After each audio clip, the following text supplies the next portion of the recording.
وضربت عليهم الذلة والمسكنة وباءوا بغضب من الله ذلك بأنهم كانوا يكفرون بآيات الله ويقتلون النبيين بغير الحق ذلك بما عصوا وكانوا يعتدون. Assalamualaikum warahmatullahi wabarakatuh.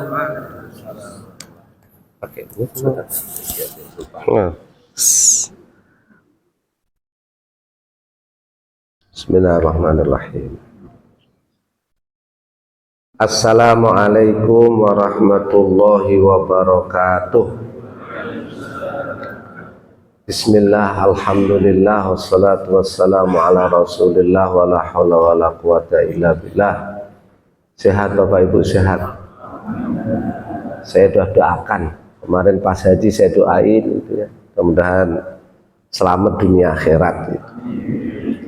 Sebelum ngajinya ini agak modern, ngaji asuransi gitu, kontemporer itu pokoknya. Tapi nanti ada usul fikih ya sedikit Bapak Ibu. Sedikit cerita ini pengalaman haji nih Bapak Ibu, lagi kisruh kan Bapak Ibu ya, lagi kisruh nih hajinya.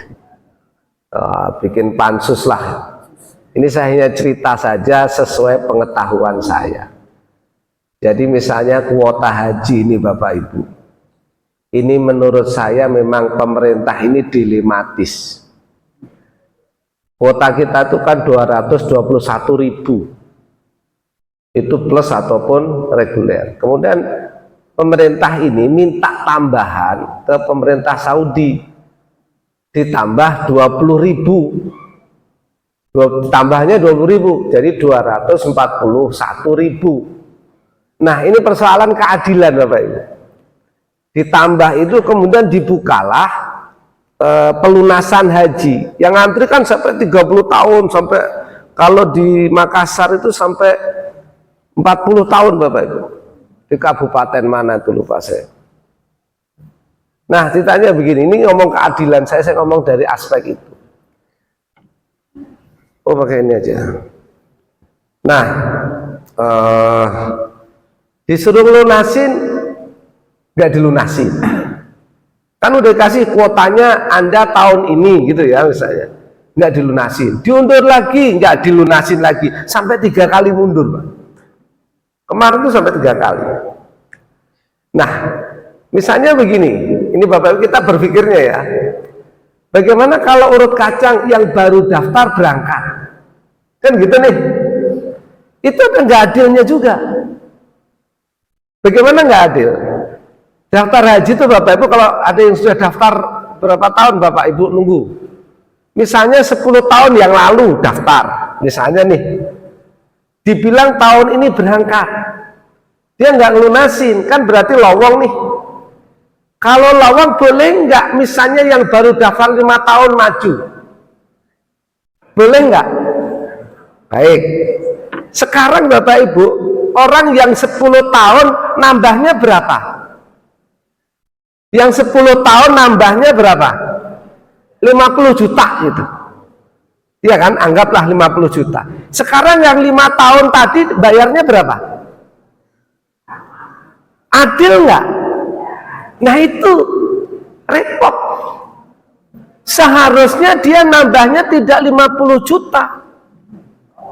Iya kan? Tapi DPR menetapkan tahun ini semua bayarnya nambahnya sekian. Nah kalau dia itu nambahnya cuma 50 juta, berarti yang tambahannya duitnya siapa?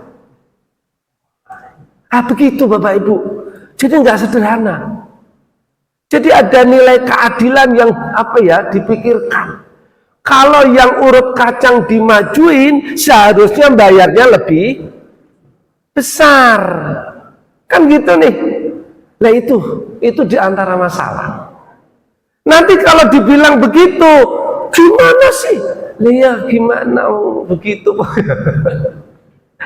Wes makanya Bapak Ibu lebih baik gak usah ikut komentar. Begitu aja deh. Daripada kita ini salah komentar, udah diem aja lah. Wes. Biar urusannya orang-orang yang komentar. Gitu aja. Lah saya bercerita pengalaman saja. Ini penting ilmu ini. Bapak Ibu saya tanamkan ya. Yakinlah ke dalam hatinya. Haji itu urusan Allah. Udah itu ada.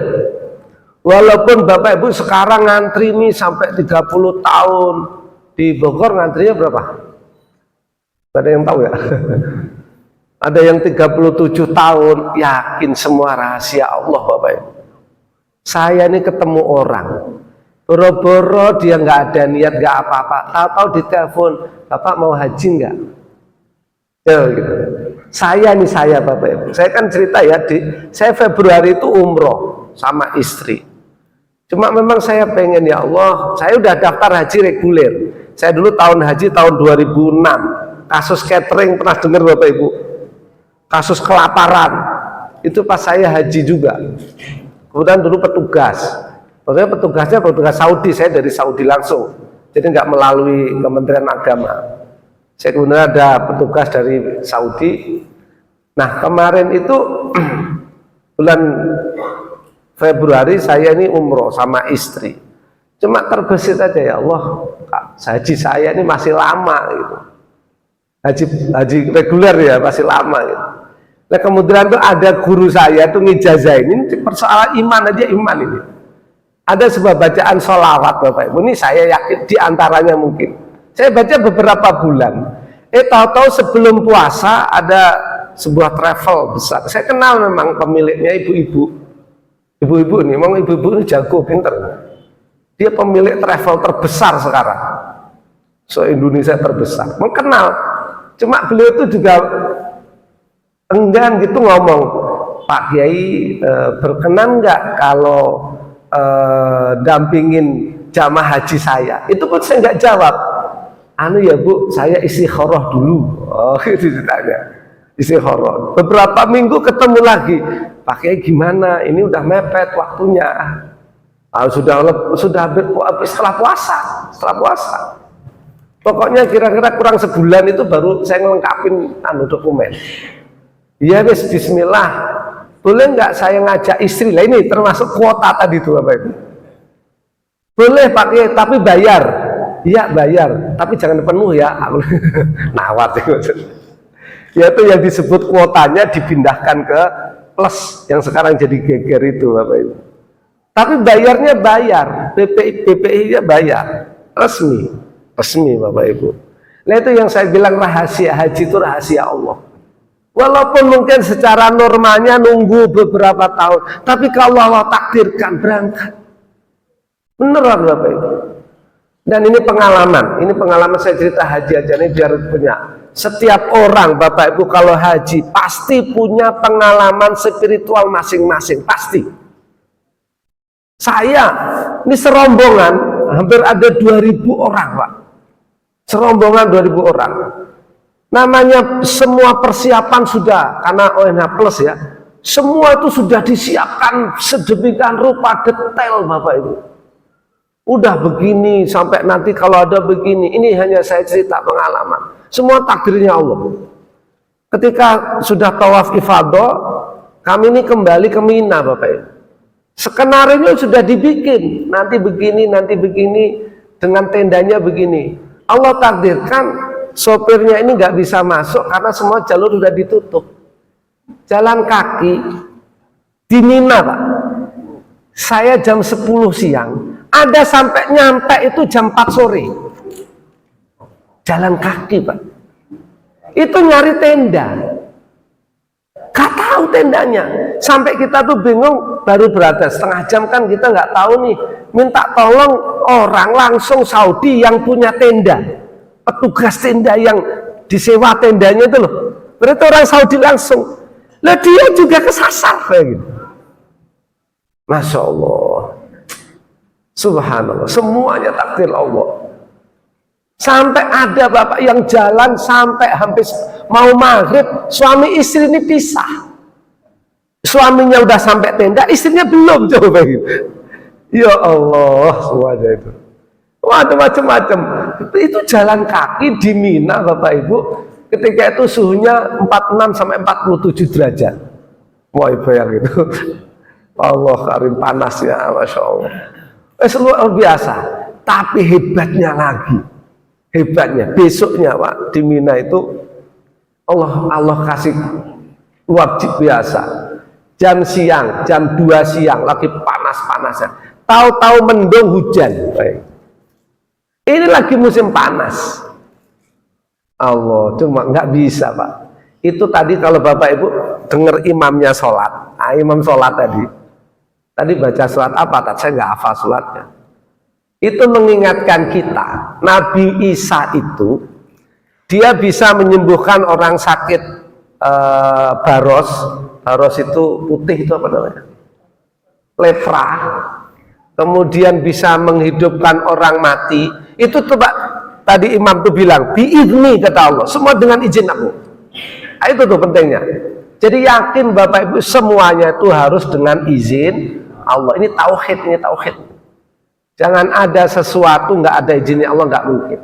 Tadi saya dengar, saya mengajinya jangan lama-lama. Habis ini ada pengaji ngaji kesehatan, apa namanya? Herbal. Ini menarik. Saya mumpung ingat. Itu ada cerita Bapak Ibu, cerita gini. Ini ngaji, suatu ketika Nabi Musa itu sakit gigi. Ini pentingnya ini. Sakit gigi nggak sembuh-sembuh. Terus ada temennya gitu, orang soleh gitu, Nabi Musa, kamu minum daun ini gitu loh. Saya nggak disebutin, pokoknya daun-daunan lah itu apa. Apa kata Nabi Musa? Enggak. Saya hanya minta kepada Allah, yang menyembuhkan adalah, iya kan? Wa idza maritu fa huwa yashfin, katanya. Enggak usah. Saya enggak usah minum obat, enggak usah minum herbal. Yang menyembuhkan Allah. Wah, top gitu. Enggak sembuh-sembuh, Pak. Akhirnya malaikat turun, suruh negur perintahnya Allah. Kasih tahu itu Nabi Musa. Obat ataupun tumbuhan itu ada manfaatnya. Yang bikin siapa? Allah. Kasih tahu, suruh minum Pak, sembuh. Wah, top kan? Jadi jangan menyepelekan. Itu daun-daunan ada manfaatnya. Ya karena Allah.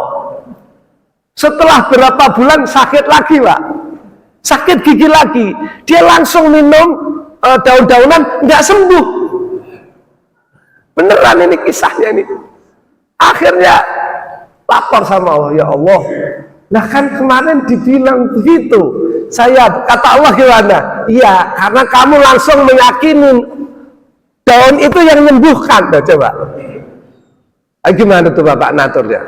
Karena kamu meninggalkan Allah. Kan semuanya biizni. Ya itu loh. Bayangin, giliran tadi minta sembuhnya, nggak usah minum daun-daunan. Ya kan? Nggak disembuhin sama Allah. Ya kan? Dia padahal mintanya bener kan? Biar langsung minta Allah pada Allah, itu kan? Langsung Allah aja nyembuhin. Nggak sembuh. Suruh minum daun.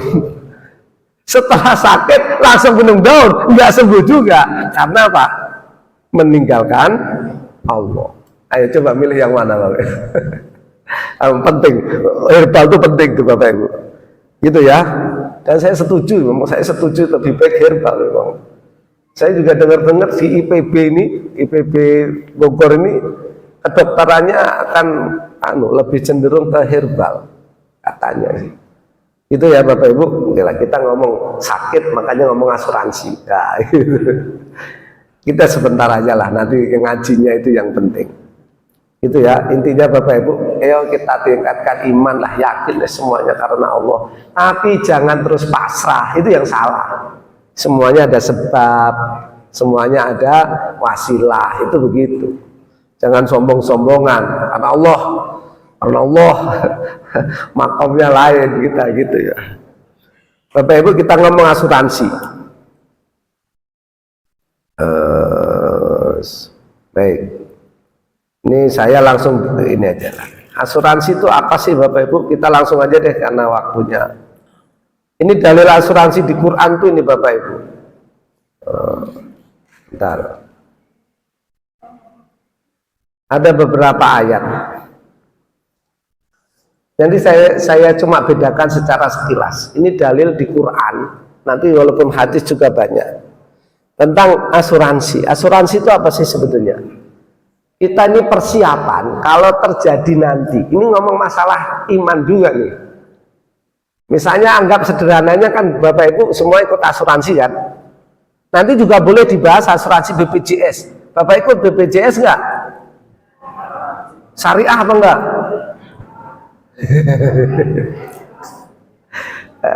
Saya ini kebetulan Bapak Ibu diamanatin sebagai, tapi yang di Aceh itu semua konon itu harus syariah. Saya ini kalau Bapak Ibu nanti searching itu namanya Komite Syariah BPJS Kesehatan. Itu yang bahas aspek mana saja yang BPJS syariah. Tapi yang di Aceh, di umumnya belum. Itu kita data mulai akadnya semuanya. Kita ngomong asuransi dulu. Ini dalil Bapak Ibu. Ada ayat wa ma tadri nafsun madza taksibu ghada wa ma tadri nafsun bi ayyi ardin tamut innallaha alimun khabir. Kita itu nggak tahu apa yang akan terjadi nanti, nggak tahu. Mala tadri nafsun madza taksibu ghada. Ini 1 jam lagi, nggak usah 1 jam. Setelah saya ngomong apa yang terjadi nggak tahu Bapak. Itu nas Quran. Jadi kalau ada orang ngomong besok begini, itu hanya prediksi. Paham ya Bapak Ibu?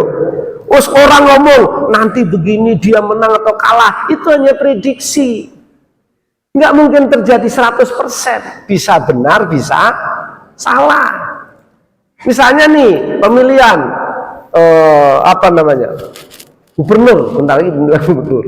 Wali kota. Yang pasti yang menang dia, agak bisa. Dukun itu begitu nggak bener. Presiden yang pasti menang, jangan memastikan, nggak boleh kan gitu. Tetapi nanti ada ayat yang lain. Apa itu? Ada ayatnya itu di ayat yang lain di sebelah sini ada, mungkin nanti setelahnya. Kita ini harus persiapan apa yang akan terjadi. Nah, itu ya perintahnya itu.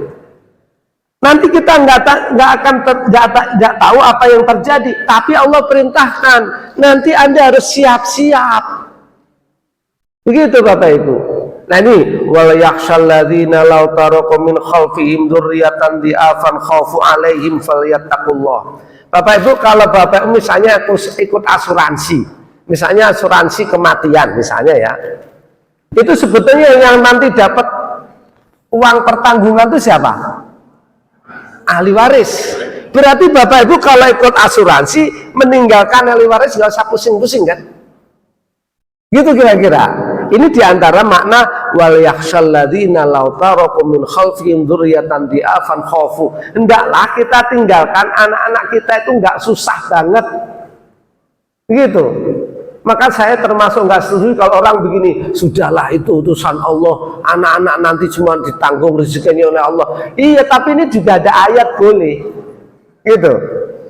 Bahkan nanti ada ayat berikutnya Bapak Ibu tentang, pernah dengar cerita Nabi Musa sama Nabi Khidir Bapak Ibu?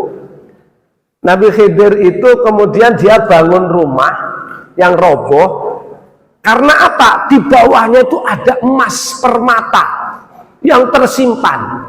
Apa kata Nabi Khidir? Ini orang tuanya dulu orang soleh. Orang soleh meninggalkan emas untuk siapa? Anaknya. Berarti Bapak Ibu nyimpen emas boleh nggak? Boleh. Yang nggak boleh itu apa? Ditaruh di hati. Ini emas saya, gak usah simpen udah, tapi untuk anak-anaknya boleh. Buktinya ceritanya Nabi Musa sama Nabi Khidir begitu, dan itu diceritakan di Quran. Itu diantaranya berarti kalau orang asuransi sama dengan apa ya, nabung lah, tapi bukan nabung, nyimpen nanti kalau meninggal dunia ahli warisnya yang akan menerima pertanggungan. Nah kira-kira gitu. Boleh ya boleh. Intinya begitu ya Bapak Ibu. Ini karena waktunya saya ingat biar kesehatannya lebih. Nah, saya langsung ke sini aja. Ini bedanya Bapak Ibu. Bagaimana sih asuransi itu beroperasional? Biar kita tahu bedanya asuransi syariah sama konvensional. Pertama Bapak Ibu, ini langsung saja.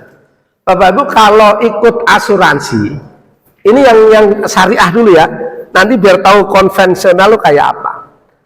Anggaplah Bapak Ibu peserta, maka setiap bulan bayar premi, ya kan Bapak Ibu ya. Bapak Ibu yang BPJS-nya bayar sendiri apa dibayarin? Dibayarin. Siapa yang bayarin? Pemerintah ya, Pemda ya. Berarti orang susah itu.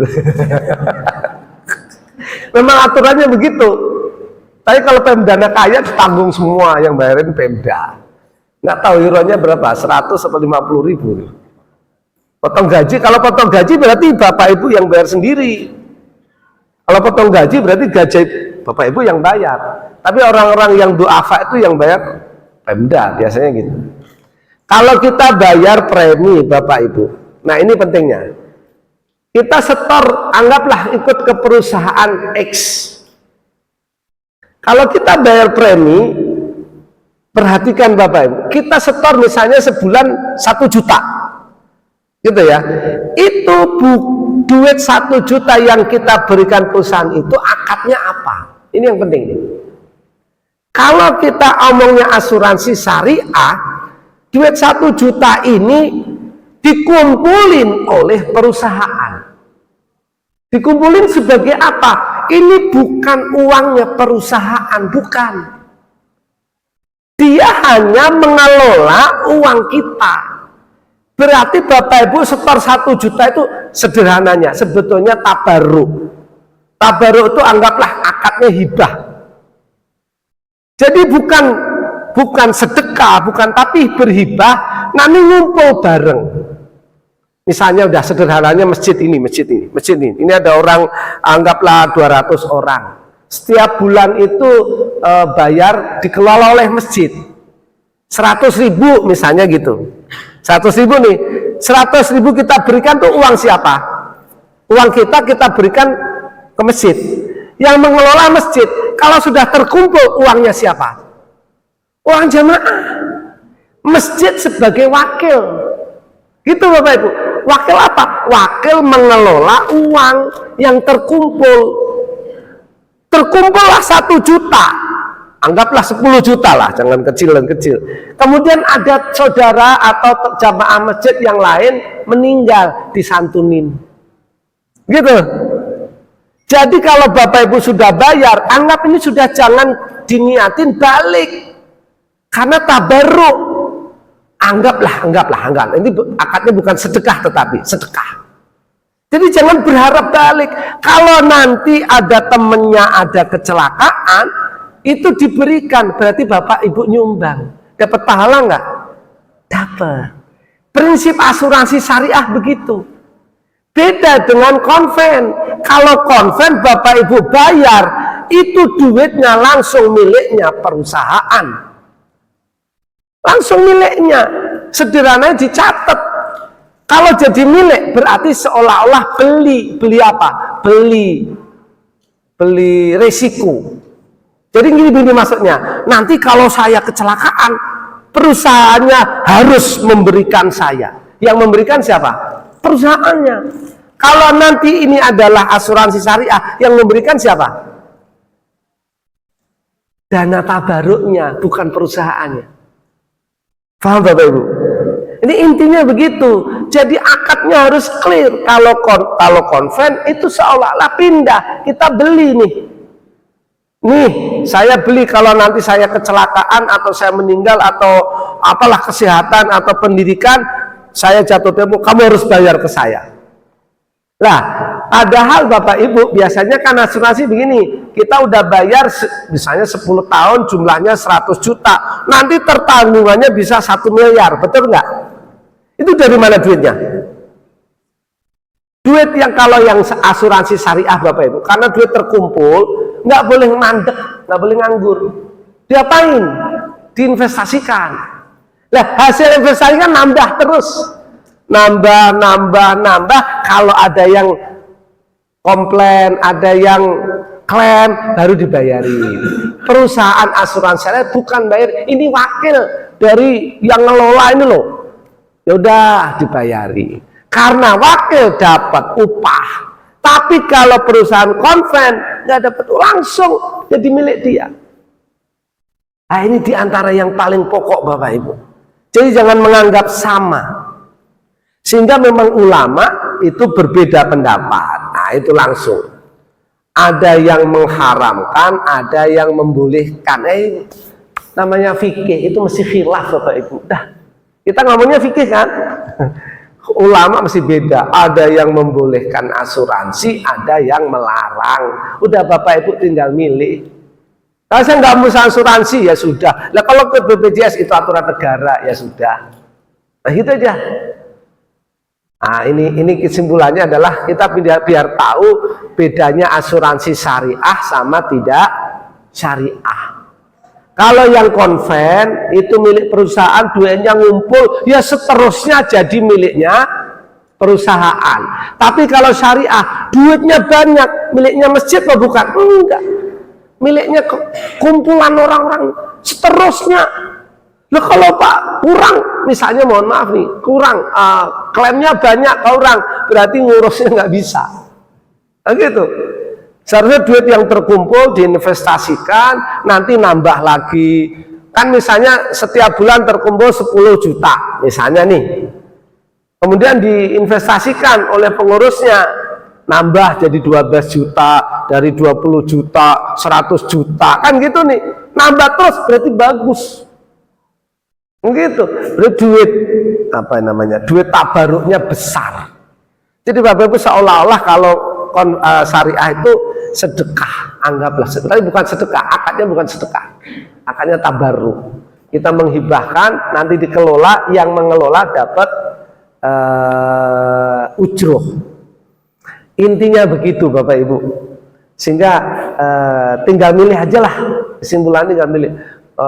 Nggak usah ngomong haram, haram berarti ikut mazhab yang haram. Oh, gitu. Oh halal ya ikut mazhabnya, tapi ada aturannya.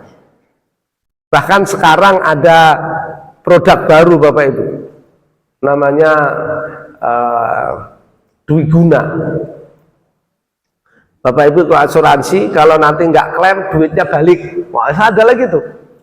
Kalau sekarang, kalau yang model sekarang kan asuransi, nanti nggak ngeklaim duitnya nggak balik, tapi nanti yang dapat misalnya gini lah, ikut asuransi 10 tahun, Bapak Ibu nggak mati, misalnya masih hidup sampai 10 tahun, duitnya balik utuh, plus tambah malah. Nah kalau mati dalam waktu 3 tahun, dapat asuransi yang terima ahli waris, kan gitu kan. Nah ini nggak utuh, jadi produknya macam-macam sekarang. Nah gitulah sekarang, ini namanya kontemporer. Lah anak-anak santri ini nih, ngaji nak. Terus bagaimana Quran, hadis itu bisa menjawab tantangan saat ini gitu loh. Ini yang ahli-ahli Quran itu. Jangan sampai ini dorongan ahli Quran kemudian cuma di sini nggak bisa menjawab. Oh sekarang luar biasa Bapak Ibu. Saya semalam tuh dapat pertanyaan yang saya nggak bisa jawab. Anak muda sekarang itu kan main game Bapak Ibu ya. Main game tuh Bu.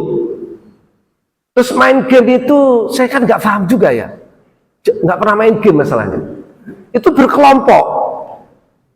Nah pertanyaannya gini Pak, kan ini kelompok ini bener nggak ya, saya nggak tahu kalau salah. Terus kan pengen menyerang sana gitu misalnya, terus temennya ini bantuin dia untuk bunuhin dia sono gitu, ini dapat pahala nggak? Coba pertanyaannya. Kata dia, Pak Ustadz saya kan bantuin dia, kalau menang dia seneng, saya mau menyenengin orang dapat pahala. Coba bayang, ini tapi main game. Ini bener Ustadz, saya gak jawab saya. Gimana? Dalam hal dia nolongin nih, menyerang musuh. Gak tahu menyerang musuh atau apa gitu. Tapi dia nyerang terus kemudian dia menang. Lah kalau dia membantu temennya, menyerang musuhnya dia, kan membuat temennya seneng. Dapat pahala nggak Pak? Itu di Quran hadisnya ada nggak begitu? Nah itu maksud saya. Quran, hadis harus bisa menjawab teman-teman, adik-adik ini. Hafalin Quran, tapi pemahamannya harus benar. Gitu ya, tantangan Anda lebih berat. Betul, luar biasa Bapak Ibu. Hal-hal baru ya Allah, masalah ibadah haji. Sekarang ibadah haji itu Bapak Ibu ini yang kontemporer nih, teman-teman harus jawab. Jamaah haji kita ini anggap 200 jutanya, 200 ribunya itu mesti bayar kambing, dam, karena haji tamattu. Ada pertanyaan gini, di Saudi itu sudah numpuk-numpuk, ya kan? Boleh nggak bayarnya di sini? Begitu Pak. Jadi halal baru itu luar biasa. Sehingga orang sini kan masih kurang kan, orang Indonesia masih kurang kan. Nah kalau di Saudi orang tahun ini menurut catatan itu 3.500.000 orang. Anggaplah yang separuh bayar dam, berarti ada 1,5 juta kambing. Itu kira-kira orang Saudi kelebihan apa enggak? Pertanyaannya hukumnya boleh enggak bayar damnya di kita saja? Coba Bapak Ibu, hal begitu yang harus kita ini. Apalagi dunia sekarang maju ya. Intinya gitu ya, adik-adik hafalin Quran, tapi fahamin, nanti fahamin. Jangan selesai begini, sudah hafal nih, selesai, jangan. Penting, hafal itu penting, tapi pemahaman itu juga sangat penting. Ya, mumpung Anda masih muda-muda ini, ngaji terus, pokoknya ngaji tafsirnya, ngaji ulumul Qur'annya, ngaji nahwu sorofnya, nahwi balaghahnya, biar nanti bisa bermanfaat. Orang Islam ditunggu gitu. Wallahu a'lam bishawab. Ini masih banyak Bapak Ibu, intinya itu nanti bisa saya share lah ke Pak Haji Zainal. Saya kira itu Bapak Ibu boleh ada pertanyaan 1 atau 2 karena mau ngaji kesehatan ini. Ada pertanyaan Bapak-bapak? Nggak ada ya? Bingung apa yang mau ditanyain. Intinya pokoknya asuransi Bapak Ibu, kalau itu diatur dengan asuransi syariah, jadi terhindar dari riba, gharar, maisir. Asuransi itu ada maisirnya, ada judinya juga. Ada perjudian yang sekarang lagi marak, judi online terbesar Indonesia itu loh. Iya kan? Pelaku judi online terbesar ya Indonesia. Oh, tapi asuransi ada kalau nggak dikelola dengan benar. Saya kira itu Bapak Ibu, sekali lagi mudah-mudahan bermanfaat. Nanti ngajinya ini karena biar nambah wawasan saja, tetap ada usul fikihnya, di Quran hadisnya ada, cara memahaminya saja. Mari kita tutup sekali lagi, mudah-mudahan Allah berikan kita tetap iman, Islam, hidayah, dan kita mudah-mudahan bahagia dunia akhirat. Al-Fatihah. Bismillahirrahmanirrahim. Alhamdulillahirabbil alamin. Iyyaka na'budu wa iyyaka nasta'in ihdinas siratal mustaqim siratal ladzina an'amta 'alaihim. Bismillahirrahmanirrahim. Alhamdulillahirabbil alamin. Wassalatu wassalamu ala asyrafil anbiya'i wal mursalin. Allahumma ij'alna fi qulubina nuran wa fi sam'ina nuran wa fi absarina nuran waj'alna nuran ya arhamar rahimin. Allahumma anfa'na bima 'allamtana wa 'allimna alladhi yanfa'una wa zidna imanan wa yaqinan wa hudan wa taufiqan. Wa sallallahu ala Muhammadin wa ala alihi wa sahbihi wa sallam. Walhamdulillahi rabbil alamin. Assalamualaikum warahmatullahi wabarakatuh.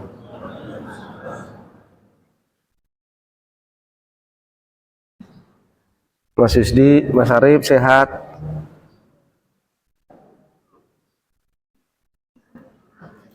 Sehat ya? Kok suaranya nggak dengeran nih Mas Arif?